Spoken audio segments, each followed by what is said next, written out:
This is the Lone Crater YouTube. We hope this video helps. In this video, I will show how to make ready-made upma updated. Heat oil, temper mustard seeds and curry leaves, then toast the mix briefly. Add boiling water slowly while stirring continuously to prevent lumps. Cover and simmer until water is absorbed, then fluff and finish with ghee, lemon juice, and chopped cilantro for freshness and shine.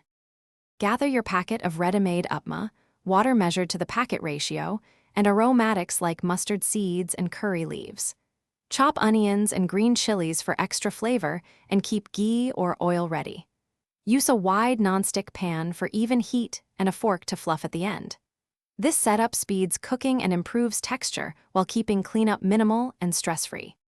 On another note, if you find this video helpful, please subscribe and like. It really helps the channel. Quick recommendation: upgrade your clean game with the Shark AI Ultra Robot Vacuum. It follows voice commands and maps your kitchen so crumbs and spills are taken care of while you focus on cooking. Check the description for the link and other deals, and if that sounds useful, give it a look. Now let's get back to the video. Start by tempering spices and sautéing onions for depth, then lightly toast the upma mix for a nutty note before adding boiling water. Stir steadily to avoid clumps and cover to steam until tender. Customize with frozen peas or grated carrot if you want more veggies. Finish with a spoon of ghee and a squeeze of lemon for brightness, then garnish with cilantro for a fresh, homey touch. Thanks for watching. Consider subscribing if we helped you.